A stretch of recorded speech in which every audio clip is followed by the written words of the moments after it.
My parents would sometimes force us to drink alcohol even though we were underage, and when we got drunk, they would laugh and mock us for how we behaved. There were times when they would use us as bait. For instance, my father would leave us in the middle of a parking lot.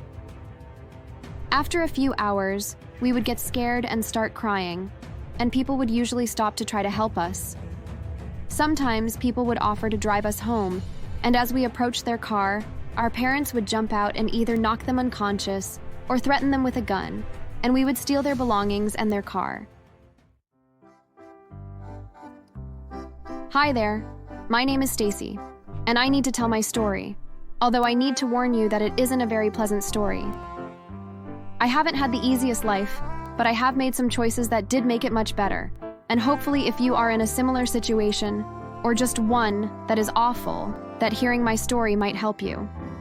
Maybe it will give you the inspiration that you need to help get you through whatever it is that you are experiencing. So to start things off, my family is terrible. Like, I don't want to undercut just how terrible they are, though. My parents were raised by con men and thieves, and fully embraced the lifestyles that they were shown.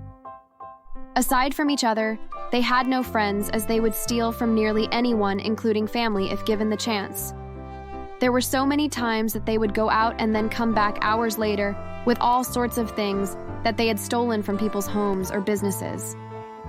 My sisters Tara and Wendy would be super excited to see what our parents would bring home. To them, it was like Christmas morning every time they came back. For me, though, there was just something that really bothered me about what they were doing. I couldn't get past the fact that the people that they were robbing or conning would suffer from the loss of whatever it was that they took. I am unsure why, out of all my family, that such things bothered me, while everyone else was completely unfazed by my parents' activities. Hey guys, we went out and got some great new electronics. Come see. Wow, thanks, Mom and Dad. This stuff isn't new. There's a label on this video game that has a name on it. You guys just stole it. Yeah, so what? Are you ashamed that we did? Well, it wasn't nice to steal this. I wouldn't want someone to steal my belongings. You ungrateful little brat. You should appreciate what we do for you. That sadly wasn't the first time that my father hit me, but it was the one time that I remembered the most, because the image of my sisters and mother laughing at my tears would forever be burned into my memory. After that day, I decided that I needed to get out of this house as soon as possible. I couldn't live with people like this. They were just so horrible, and I couldn't help but feel guilty every day as I knew where they were getting their money from. It made me sick to my stomach knowing that the food I was eating was either stolen or bought with money that was stolen from someone that probably had worked hard to get it. The guilt of living in such a family was beginning to take its toll on me mentally. However, the worst was yet to come.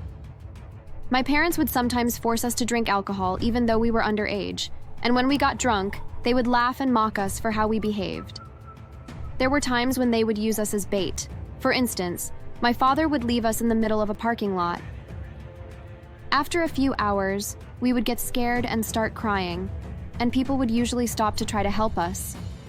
Sometimes people would offer to drive us home, and as we approached their car, our parents would jump out and either knock them unconscious or threaten them with a gun, and we would steal their belongings and their car. There were other times when they would give us a wagon filled with cookies and tell us to go door to door, trying to sell them like the Girl Scouts do, while we would be trying to sell the homeowners cookies. Our parents would sneak around the back and into the home and take as much as they could before the owner shut the door on us. But all that was nothing compared to the scheme that broke the spell they had on my sisters.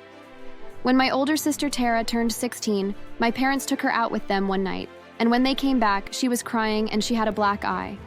I tried to console her and find out what happened, but she slapped me and just ran to her bedroom and slammed the door shut.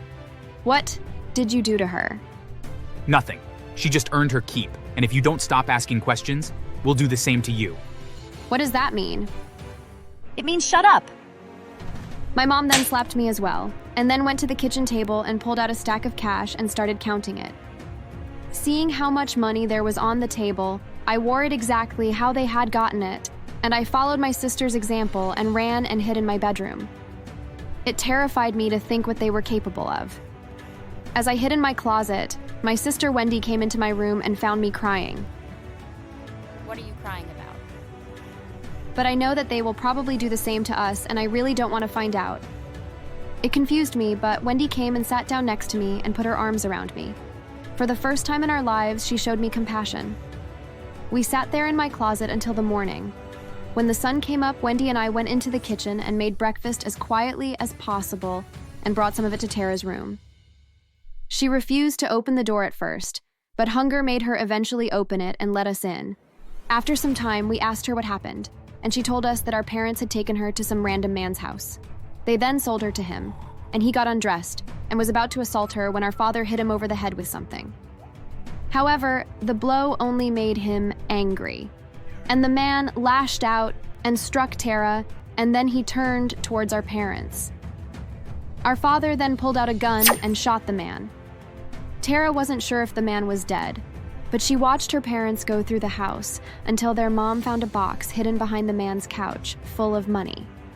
Once they found that, they all ran and left the man bleeding on the floor.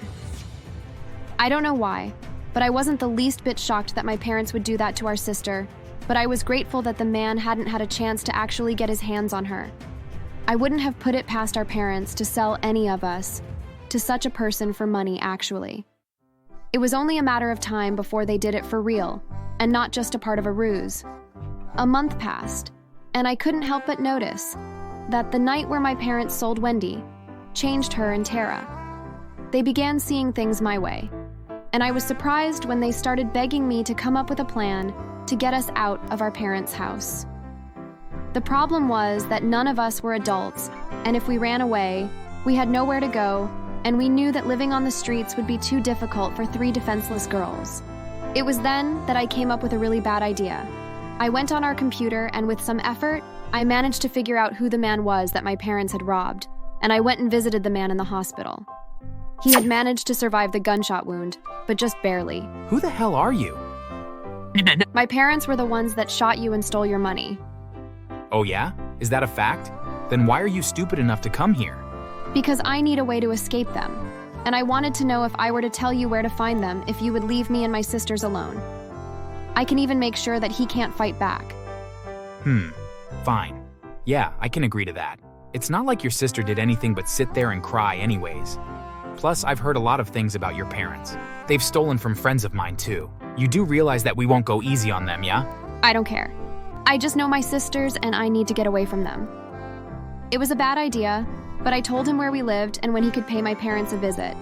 On the day when he was going to show up, I snuck into my parents' bedroom and took all of the bullets my dad had for his gun, along with whatever money I could find, which was a couple $1,000s, and I put them in a backpack, and along with my sisters, we slipped out of the house.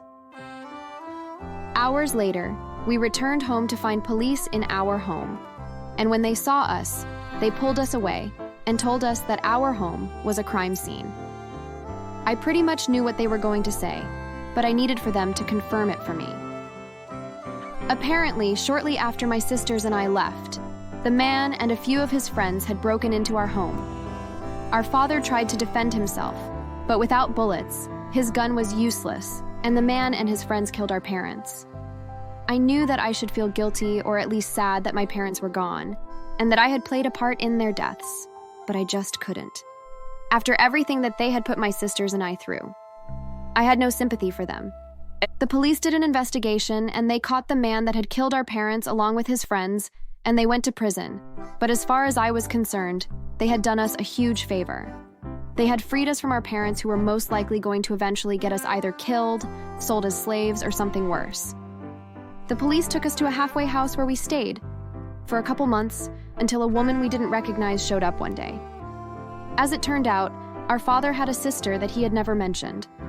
Apparently, she was a lot like me and had ran away from home at a young age because she wanted nothing to do with the criminal activity that our family was involved in. It took some convincing, but we were handed over to her. It took months, but she eventually was able to get us to feel safe and secure with her. She worked as a lawyer for the city and prosecuted criminals, and I had to admit that she very quickly became a role model for me. Living with her, my sisters and I flourished, and she helped us get into college and onto good paths. Wendy has since become a nurse and spends a lot of free time volunteering at a homeless shelter preparing food. Tara became a therapist and specializes in helping people with trauma. And as for me, I went to law school, and I just started working for the city alongside my aunt. I figured that although I didn't pull the trigger and kill my parents, that my actions did lead to their deaths, and so I have some atoning to do. I figure that I can do so by helping to make the streets a safer place to live, and that by helping to put criminal in prison that I can do just that. I won't lie though. There are nights that I wake up from nightmares, but even so, if I had to go back in time and was given the chance to do things differently, I wouldn't. And that might make me a bad person, but what can I say? I was born this way. Thanks for watching. Make sure to subscribe and leave a comment down below saying I subscribed, and we will try our best to reply to your comment.